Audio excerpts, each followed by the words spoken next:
A lot of people think that other things make them the way they are.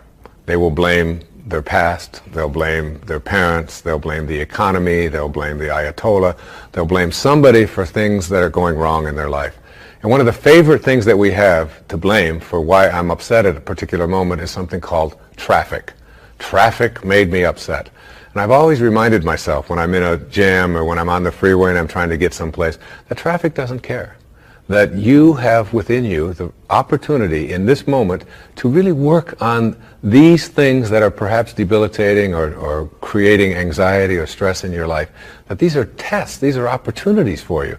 Traffic doesn't care. Your anger is your choice, and you can always choose to be happy, angry, depressed, miserable, upset, or you can choose to be fulfilled and do something positive in this moment. It's always up to you. And if you can just give up your personal history, just let the whole thing go, and pay attention.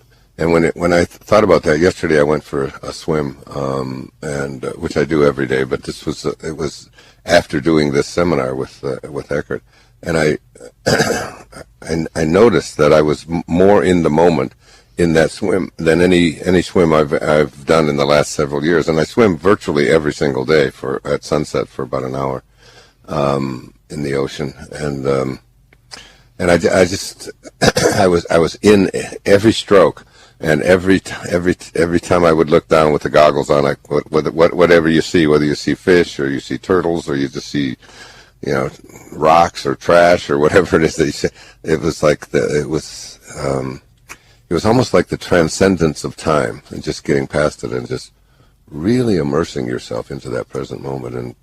And the second thing, of course, is in addition to paying attention, because as you pay attention, I mean, as I was swimming and I would look up, I've done this same route for years and years on Kaanapali Beach here in Maui. I would look up and there was a tree, and I noticed there was a tree next to a building there that in probably 10 years of swimming, I've never seen that tree before. And I must have walked by it 10,000 times if I've not walked by it once. But I really never noticed and I just, as I was swimming, I stopped swimming for a moment, and I just became like one with this tree. And it's like it was such a whole new experience. It was really very, very beautiful. And then the other thing is to be astonished, to just stay in that state of being bewildered. Like Rumi said, sell your cleverness and purchase bewilderment. Just to be astonished at every breath you take. Be astonished at who you are, and that you're even alive, that you were ever born, and that you're not this body that you're in, and that you're this invisibleness. And be astonished by the cloud formations and the little bugs and the spiders and the sand and virtually everything. I had a great teacher that came into my life through his writing. His name was Nisargadatta Maharaj. Lived in India up until the mid-1980s. And he wrote something called I Am That, which was very powerful and influential in my life. And one of the things that he talked about when he was asked the question, what's the difference between, say, a saint or a highly functioning human being, a spiritual master, a spiritual teacher, and the rest of us, is that they have unconditional love in them and you don't, or we don't? And he said no. He said saints have unconditional love in them, and so do you. He said the difference between ordinary human awareness and higher awareness people is that they have nothing else inside of them. That's all they have. And it's almost like we have to learn how to get that in ourselves. To be able to, well, I always like to use a metaphor of an orange. I love the orange. Perhaps living in Florida is why, but an orange is a simple metaphor. You take this orange and you squeeze it as hard as you can squeeze it, and you ask yourself, what will come out? And what comes out when you squeeze an orange? Orange juice. Never, no matter how many times you squeeze it, will apple juice come out. There's no mistakes. You'll never get grapefruit juice out of this thing, ever. The only thing you'll ever get out of it is orange juice. And the next question is why? Why when you squeeze an orange, as hard as you can squeeze it, does orange juice come out? And I asked that question up in Toronto one time. There was a little girl sitting right in the front row. She said, that's dumb. She said, that's what's inside. It has to come out. I said, well, that's the answer. You are really smart. And she smiled. She thought that was great. But that's the truth. The reason that orange juice comes out when you squeeze it is because that's what's inside. Now you extend the metaphor and someone squeezes you. That is, someone says something about you that you don't like. Someone behaves towards you in a way that you find offensive. Somebody does something or says something to you that you feel hurt by. And out of you comes anger, hatred, bitterness, tension, fear, anxiety, stress. And immediately you say, the reason that comes out of me is because of how he said it, or the way that she said that, or because they did that. But the truth is, the reality is, that what comes out is what's inside. And if you don't like what's inside, you can change it. Now, if you ask me, how does orange juice get inside of an orange? I would say, I don't know. I can't figure it out. That's a mystery to me. I just enjoy the oranges of my life and give God the credit for that. I want to tell you something that I think will be very, very helpful to you. I want you to think about the troublemakers in your life. I want you to think about the troubled ones in your life. I want you to think about the ones in your life that are hooked on drugs. I want you to think about the ones who don't cooperate, the ones who don't fit in, the ones who perhaps are disrespectful, use language that you don't approve of, use substances that you find difficult, people that perhaps you work at. But mostly, I want you to think about people like that in your family. Now, I know that you think it's always somebody else, but they're thinking of you. And I want to tell you about how consciousness expands in every direction when you take these people who are your greatest teachers, the people who have come into your life to teach you how to love them through what it is that they're struggling with, what it is that they are going through. It's just, there's a need there, a need to be loved, that it's very difficult to love certain people under certain circumstances in certain ways, particularly when they behave in ways that are so troublesome to you. Anybody in your life who can push a button and send you into a frenzy is the person who's your greatest teacher. You know why? Because they teach you that you haven't mastered yourself at this moment. You don't know how to choose peace. In A Course in Miracles, there's a wonderful line that says, I can choose peace rather than this. Whatever it is, I can choose peace. I want to tell you about a woman, her name was Peace Pilgrim. Peace Pilgrim was a woman, an elderly woman who walked around the country, and all she did, dressed in white, was go into different communities and she would just talk about peace. That's all she did. She talked peace wherever she went. And in the process of talking peace, there would be no ads, and no one knew her name. She was just called Peace Pilgrim. I believe there's a website about Peace Pilgrim today. And in her journal, Peace Pilgrim, this woman who devoted her life to peace, talked about the Bamemba tribe in South Africa. And I want to share this with you because this could be one way of returning spirit to the place in your home where there's emptiness, where there's hurt, where there's pain, where there's fear, where there's anger, where there's worry. In the Bamemba tribe, Peace Pilgrim says, when a person acts irresponsibly or unjustly, he or she is placed in the center of the village, alone and unfettered. All the work ceases. The entire village gathers around the accused individual. Then each person of every age begins to talk out loud to the accused. One at a time, each person tells all of the good things the one in the center ever did in his or her lifetime. Every incident, every experience that can be recalled with any detail and accuracy is recounted. All positive attributes, good deeds, strengths, and acts of kindness are recited carefully and at length.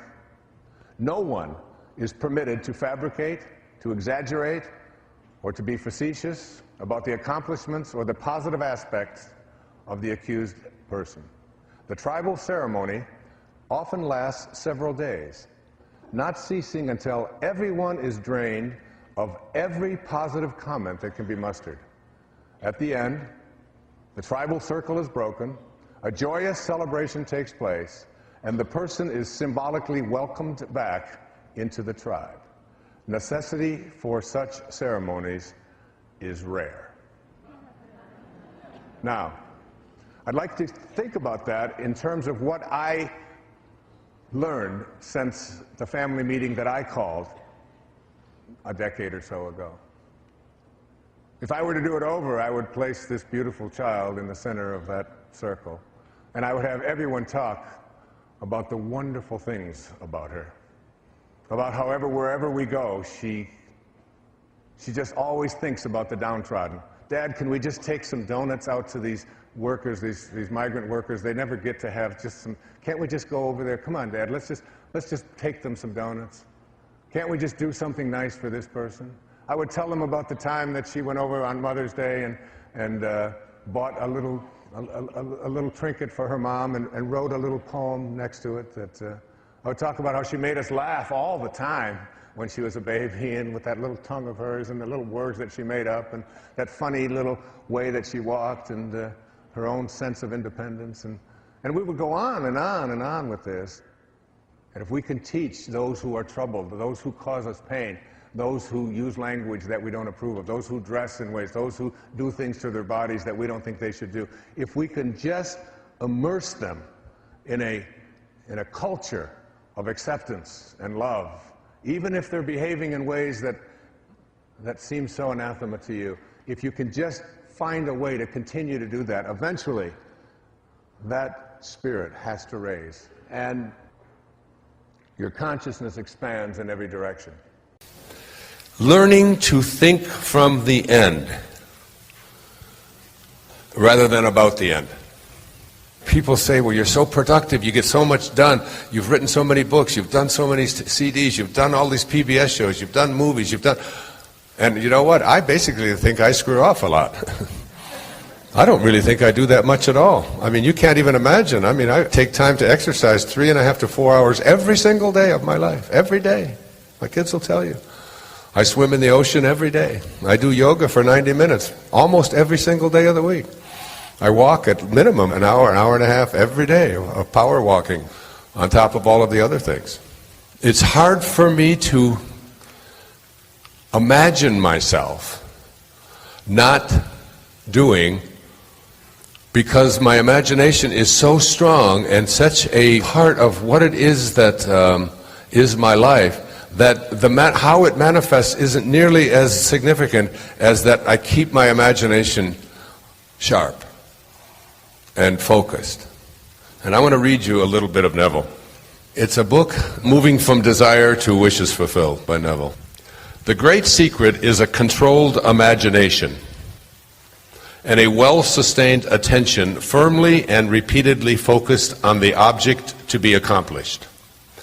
It cannot be emphasized too much that by creating an ideal within your mental sphere, by assuming that you are already that ideal, you identify yourself with it and thereby transform yourself into its image. Thinking from the ideal instead of thinking of the ideal. Thinking from the ideal instead of thinking of the ideal. Every state is already there as mere possibilities, as long as we think of them, but as overpoweringly real when we think from them. This was called by the ancient teachers subjection to the will of God, or resting in the Lord. And the only true test of resting in the Lord is that all who do rest are inevitably transformed into the image of that in which they rest. You become according to your resigned will, and your resigned will is your concept of yourself and all that you consent to and accept as true.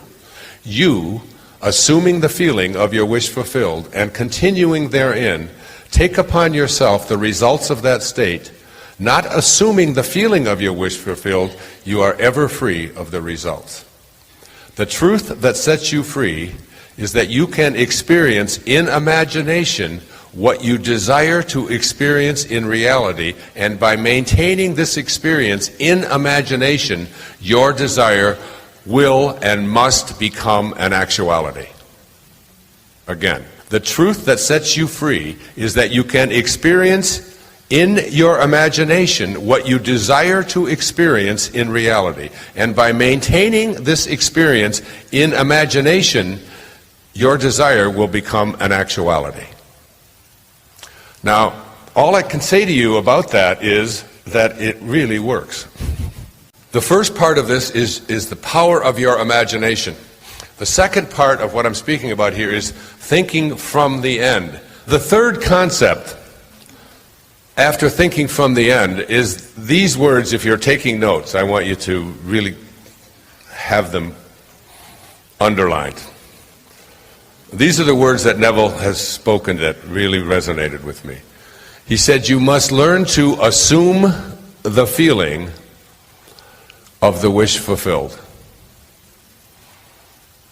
Assume the feeling of the wish fulfilled.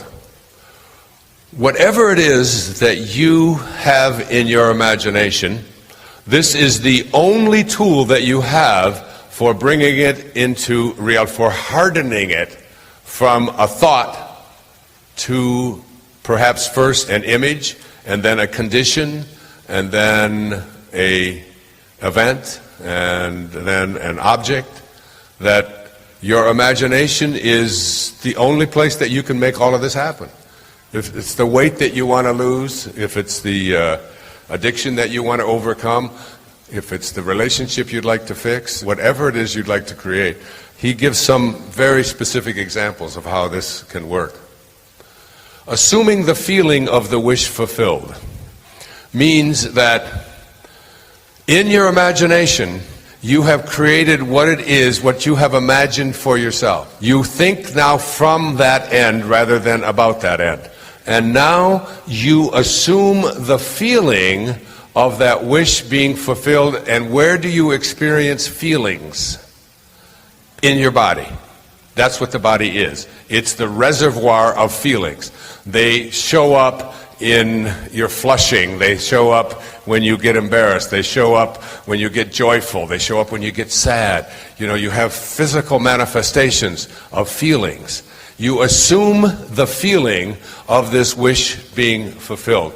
So what does it feel like within you to have this thing materialize? He makes a big case for creation itself, that you have really no control over the details. And you don't get to be a part of creation, he says, because creation is already complete. What you get to decide is what aspect of creation is going to manifest or materialize or show up into your life. That's what you get to do. You don't get to go out there and make mosquitoes or create flowers and all. All of that is being done by the great invisible Tao. What you get to decide is what extent of what is already being created and is part of creation that you are participating in, what share of it is going to manifest and be a part of your life. And you do this through the assumption of a feeling of a wish fulfilled. So that you imagine what it is that you would like to have or to be or to manifest. And you imagine this for yourself. And then what you do is you feel it in your body. And you ask yourself, what does it feel like? You just need to do. That's the key word, to do. Even trying is a myth. Without being nitpicking, you can't try anything. If I say to you, there's this pen sitting on this table in front of us, and I say to you, all right, what I want you to do is try to pick up this pen. Now, here we go, okay? Now, in reality, all of this trying is called not picking up the pen. It's just not up yet. And then when I do this and I pick it up, there's the pen up in the air. The trying is man's invention. It's the doing. It's the doing that is important. And yes, risk-taking is phenomenal. And I use the word myself. I have in a chapter in my book on raising children called I Want Them to Become Risk-Takers. And yet I don't believe it's risky at all. I believe the risk is only our evaluation of it. And that the real risk, other than putting your life in jeopardy and jumping in front of a moving train and foolish things like that, which I'm not talking about here, the risk is, there's several. One is that I will fail. All right, let's look at that. You can't succeed unless you're willing to fail. And you can't always be better than everybody else. Because if you're a winner by having to defeat everybody else, then you'll always be a loser, because no one can always defeat everybody else, no matter how great they are. So that's not a good definition of winning at all. I've often talked about Babe Ruth hitting 60 home runs in 1927, the year he struck out more than anybody in the history of baseball, the same year. If you want to hit home runs, you have to be willing to strike out.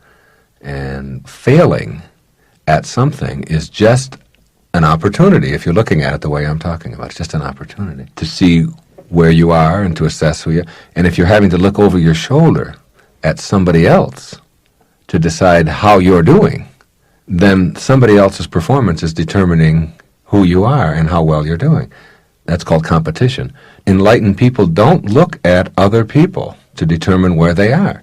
They say that's the person and that's how they're running and that's where they are in their music development or whatever it is. And that has nothing to do with me.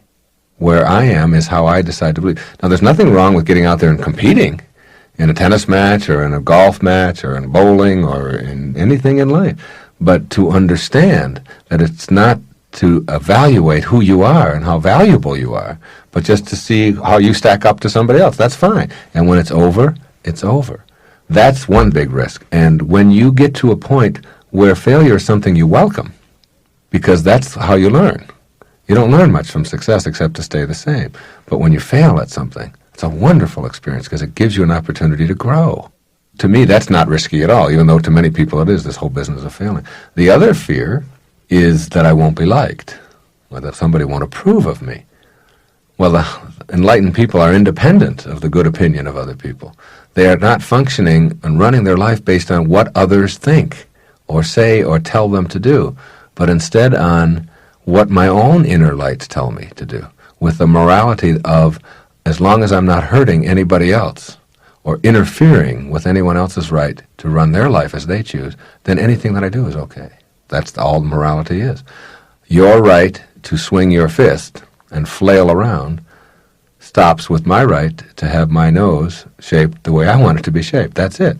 And so that's the only morality there is. And so you go out into the world and you are who you choose to be. And you know that some people will like it and some people won't. And the people who love you the most will probably dislike what you do the most, 50% of the time. And if you're trying to run your life based on what everybody else is saying or thinking or feeling, then you can never get anything done, because there's always going to be somebody, a large number of somebodies, who are going to dislike it. And every great idea comes from an innovator. And innovators are people who do things differently. They're not trying to please everybody else. Because when you think about it, if you try to please everyone else, if you try to be just like everyone else, what do you have to offer? If you're just like everyone else, you just have sameness to offer. It's your uniqueness. After a while, you begin to say that's just okay. And in fact, even in my own relationship with my wife, if we have disagreements now, there was a time if she would disagree with something that I would believe, I would be upset about that. Not immobilized or anything, but like, how could you not agree with who? Now, if we talk and she disagrees with it, I just say, that's her. That's who she is. That's what she believes.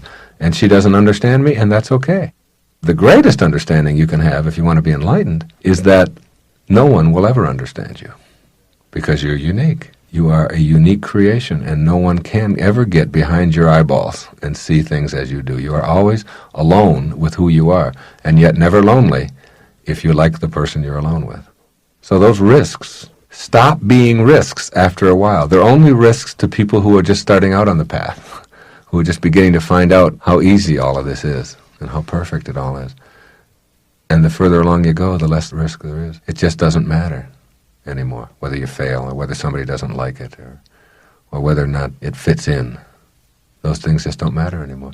And they become less and less and less risky, and just easier and easier and easier to just be what you know you have to be. About a secret garden that's located inside each and every one of us, and it opens inward. And we can go there, and no one can take that away from us. I think I've spent the last 40 years or so writing books just about the secret garden, about the secret place that's within each and every one of us. I wrote this out this morning. If there is intelligence behind life, and All of the science tells us that there is the matrix of all matter, said Max Planck when he received the Nobel Prize for Physics, is that there is a divine intelligence behind everything. The matrix of all matter has an intelligence behind it that's invisible.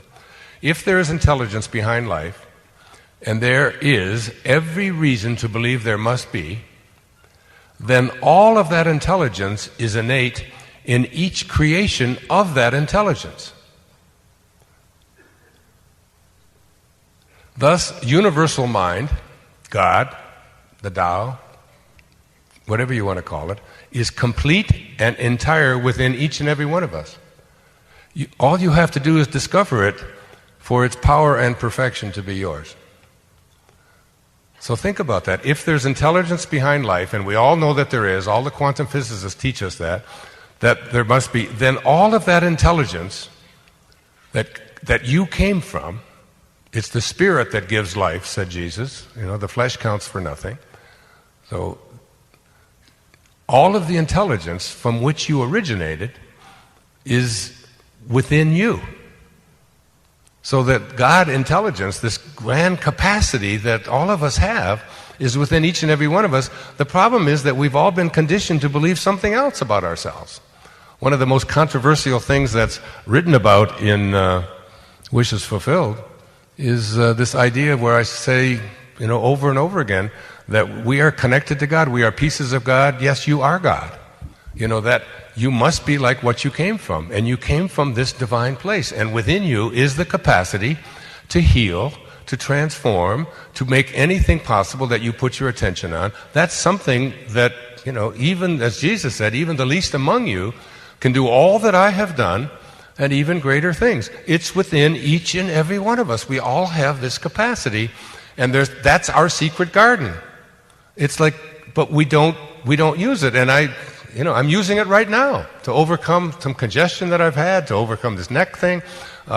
Just recognizing that I have within me the power to be able to overcome those things. And here I am doing it. And have been doing this kind of thing and been teaching this my whole life. And I would walk up Peerless Street and up to my home at 20217 Moross Road on the east side of Detroit. And all the way home, I would think about Dickon and this secret garden that is in each and every one of us. Now, I'm talking about a tapestry that is in our life. I was in some kind of ascended master training of some kind from the time that I showed up here on this planet. Because the intelligence that I came from, because when you trust in yourself, you're trusting in the very wisdom that created you.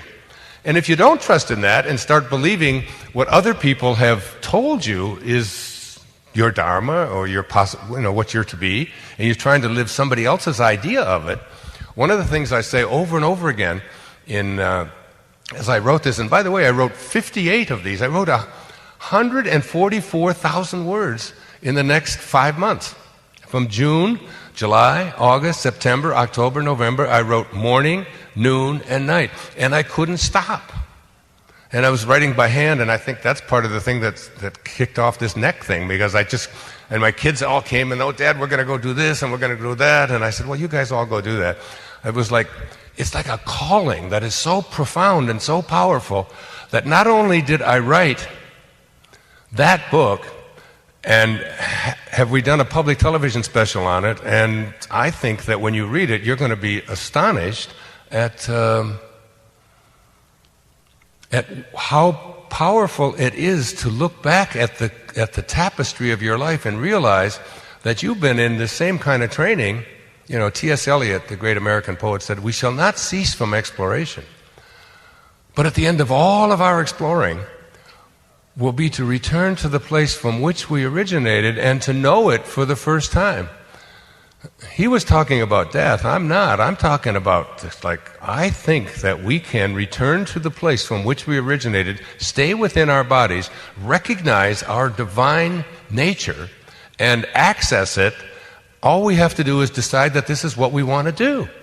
And I know that I incarnated into this world to do that, and have written 41 books now on the Secret Garden.